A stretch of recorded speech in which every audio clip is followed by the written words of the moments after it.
Hi friends, welcome back to study classes. तो आज आपके साथ हमारी 5 एमसीक्यू सीरीज में जो टॉपिक डिस्कस करने वाले हैं वो है जी balance of payment, BOP in international business. तो आइए जी इस टॉपिक के एमसीक्यूज पे डिस्कशन को स्टार्ट करते हैं। तो आगे बढ़ने से पहले ब्रीफली आपको हमारे कोर्सेज के बारे में बता देते हैं। तो माय डियर फ्रेंड्स, हमारे पास आपके लिए कुछ स्पेशलाइज्ड कोर्सेज हैं आपकी प्रिपरेशन को आसान बनाने के लिए। यूजीसी नेट एग्जामिनेशन की बात करें तो उसके लिए आपको पेपर 1 कॉमर्स और मैनेजमेंट के कोर्सेज मिल जाएंगे। आरपीएससी जो एग्जामिनेशन हमारा है असिस्टेंट प्रोफेसर का, उसके अंदर एबीएसटी, ईएएफएम और बीईडीएम का कोर्स आपको मिल जाएगा।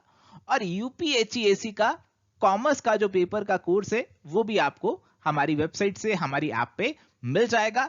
विजिट कीजिए हमारी वेबसाइट पे या फिर हमारी ऐप पे और डिटेल्स के लिए।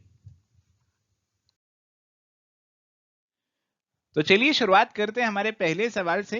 सवाल है, which of the following statements is a true about balance of payment.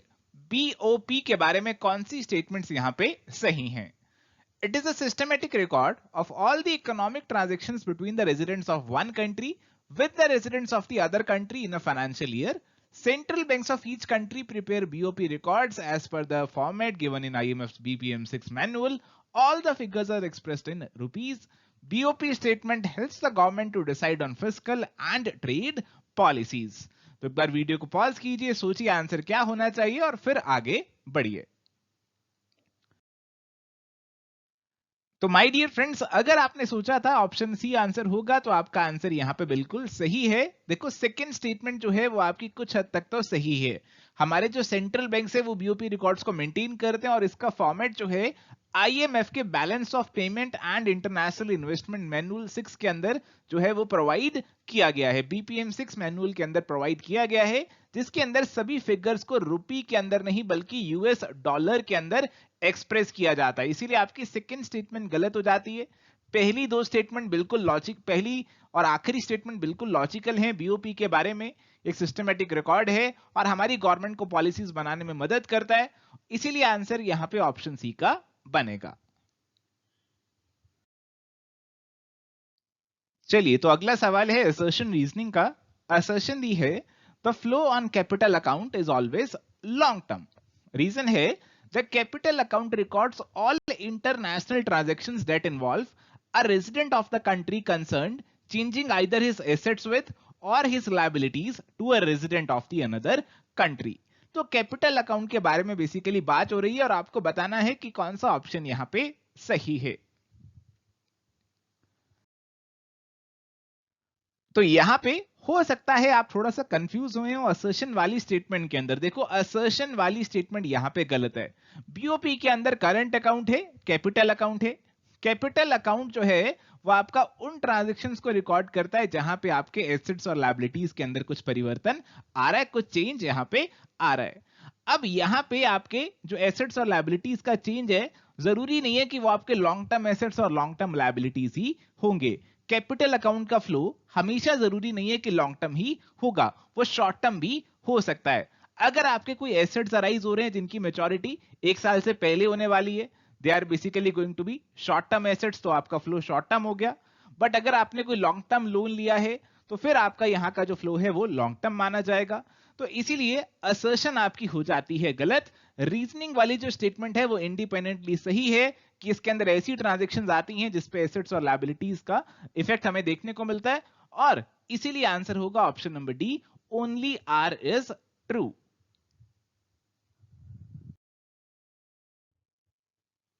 बढ़ते हैं जी अगले सवाल की तरफ। सवाल है, consider the following statements about recording of transactions in BOP and identify the correct code.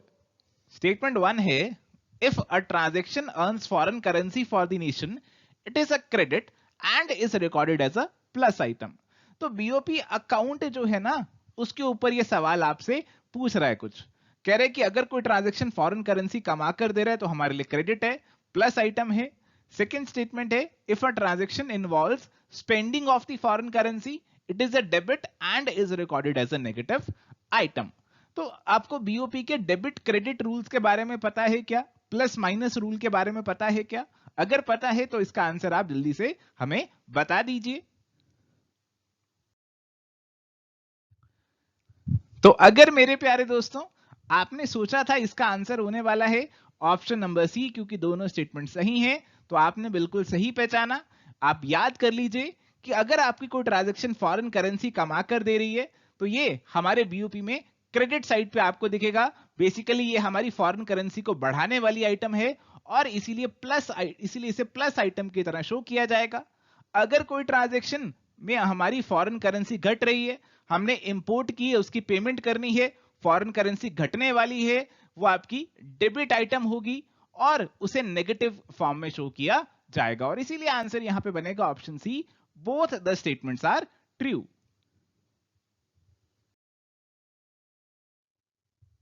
चलिए जी, बढ़ते हैं अगले सवाल की तरफ। सवाल है consider the following list and identify the correct code.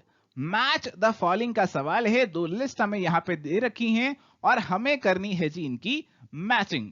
List one में पहली टर्म है ट्रेड गैप, दूसरी है करंट अकाउंट, तीसरी है non monetary movement of gold और चौथी है मॉनेटरी गोल्ड। तो आइए देखते हैं कि क्या कोई इसकी सही मैचिंग कर सकता है। इसका सही आंसर हमें कोई बता सकता है क्या? तो देखते हैं जी क्या मैचिंग इसकी होनी चाहिए। तो आप अपना एक बार सोच लीजिए वीडियो को पॉज करके और फिर हमारे साथ जुड़ जाइए।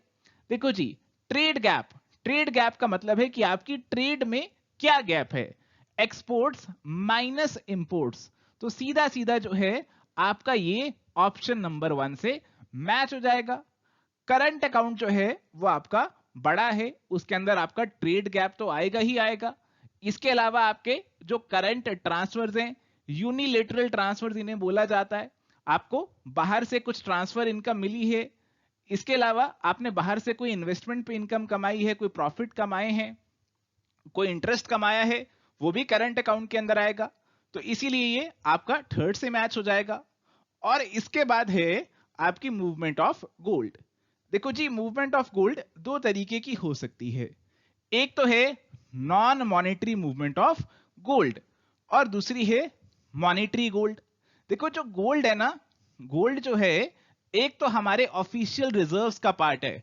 हम जब भी अपने ऑफिशियल रिजर्व्स की बात करते हैं, अब हमारे खजाने की बात करते हैं, तो उसके अंदर हम डॉलर को लेते हैं और हमारी गोल्ड की होल्डिंग्स को भी लेते हैं।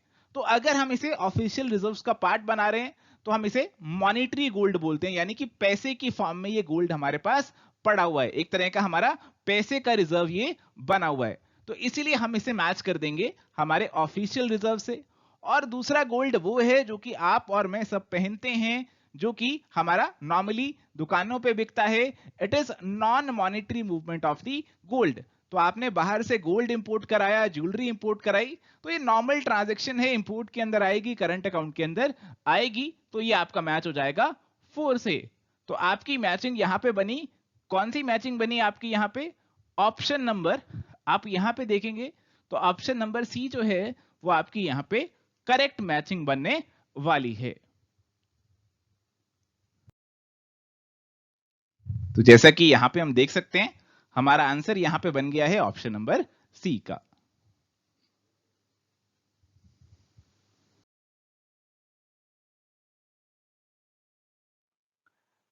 तो सवाल अगला हमारे पास है, twin deficit in an economy means.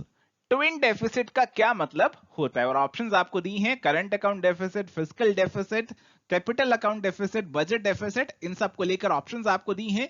जल्दी से सोचिए इसका आंसर क्या होना चाहिए और हमें फटाफट से बताइए। आपके मन की बात, आपके मन का आंसर हम तक डेफिनेटली यहां पे पहुंच जाएगा।